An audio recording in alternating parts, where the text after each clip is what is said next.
Good morning, everyone. What's good? It's your boy Quest, man.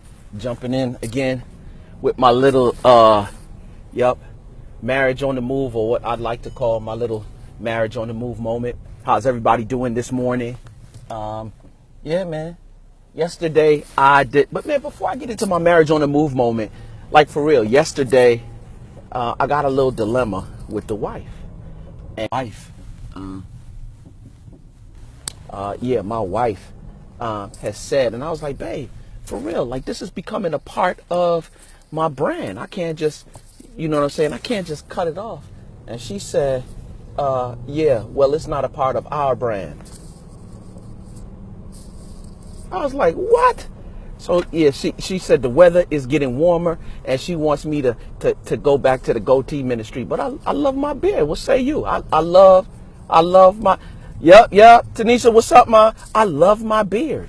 But unfortunately, shots fired and Frazier goes down. That's right, Craig. Shots fired.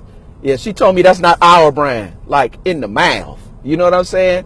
So, it looks like as the weather gets warmer, I'm trying to hold out for as long as I can until the weather gets cold again.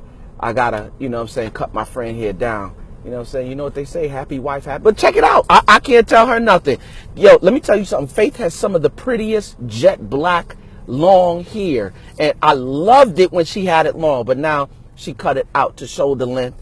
And I can't tell her about her hair, but she could tell me to cut this thing off. So, yeah, that's the life we live in, y'all. But yeah, man, wanted to get off into my topic for the marriage on the move. For those of you who don't know what marriage on the move is, it's quite simple. It's your boy Quest talking marriage. Wow, I'm on the move. I'm on my way to church. I had to leave him at home because I got to teach a class this morning. But I posted something on Facebook yesterday. And look, Shawnee, that's my homegirl from back in the day, Shawnee Grail. She telling me she with Faith. Shawnee. But anyway, I posted something on Facebook yesterday, and what I posted on Facebook was basically a conclusion that I've come to. And the conclusion that I've come to is that fear is a killer of marriage. And what I said to people yesterday was that,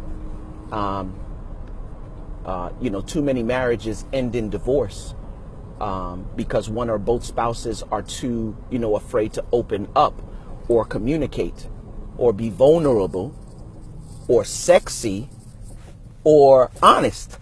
And truth be told, like, in church, sex is like really a taboo topic. I don't know why it is. All them people up in church, like they got there by immaculate conception, somebody doing something. But that's another conversation for another day. But I basically said that, like, for real, fear has no business in marriage. From what I understand about marriage is that it's supposed to be the most intimate and the most satisfying relationship on the face of the earth. And if that be the case, it's not just handed to you on a silver platter. You feel me? And the reason it's not handed to you on a silver platter is because, like, for the basic fact that you have two people coming from two different backgrounds coming together and are being asked to become one. When you look at the Bible and you look at Adam and Eve, when God created them and, he told them to be fruitful, multiply, and have dominion. Later on, you hear the word declaring that the two shall become one flesh, right? And so that's not always quite the easiest of things. And so today I wanted to talk a little bit about, that fear in marriage from a different perspective. And that is aversion versus ascension. Aversion versus ascension. And I know what the two words mean, but I wanted to go ahead and get a formal definition. So I went and looked up the words, and what the dictionary says aversion is a strong feeling or dislike, like opposition. And then ascension means the act of going to a higher level. So I'm going to say it one more time. Aversion is a strong dislike, a strong feeling of dislike or opposition. And ascension is the act of going to the next level. And I believe fear plays such a major role. And this is the reason why I say fear has no business in marriage. Because really and truly, Fear is what it is. It's an acronym. It is false evidence appearing real. In other words, there are these mental constructs that we put in our minds, and we fuel them by these crazy thoughts that we have from time to time, which causes us to operate in fear. And it's not even true. It's something that operates in your mind, and that's it. That's the only place that it exists. It exists in your mind. Terrell, good morning, bro. And so a lot of the times, like I said, if we are trying to have this thing be the most satisfying and the most intimate relationship on earth, how can I do that operating in fear when that very thing causes me or calls me to be vulnerable? Like I'm looking for me in faith. Like recently we had a conversation, and I'm looking to go to the next level in our marriage, and it calls me, like literally, it calls me to be a little bit more vulnerable with her. And I get it, fellas. Sometimes you don't want to be too vulnerable because of that man thing. You know what I'm saying? That machismo thing. But I promise you that if you don't or learn how to be a little bit more vulnerable with your wife, you will never go to the next level in your marriage. Ladies, I get it. You know, you don't want to be too vulnerable with your husband because you've been hurt before, and you feel that if you're vulnerable with him, that you'll end up getting hurt again. And I promise you, and with all the love and respect, I say this, that if you don't learn how to be a little bit more vulnerable with your husband, there is no way for you to go to the next level. So, like I said, the aversion is a strong feeling or dislike.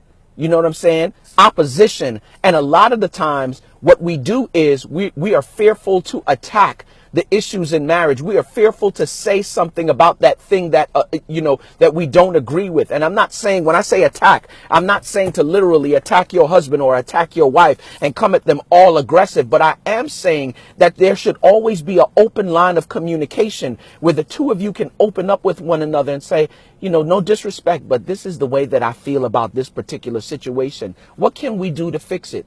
What can we collectively do to fix it? Because I promise you, if you're going through something because of something that your wife is going through, then the two of you are going through it. Why? Because the two of you are one. Wives, if your husband is going through something and you don't say something about it, then you're going through it with him. Why? Same reason. The two of you are one. However, there is ascension. There is the act of rising to the next level. And that's it. The operative word is act. So something has to be done in order for you to go to the next level in your marriage. So it would behoove you to sit down, talk with one another, and address those things that can potentially be a problem. And I don't care how small they are. The enemy has a way of taking a pinhole and turning that thing into a gaping canyon.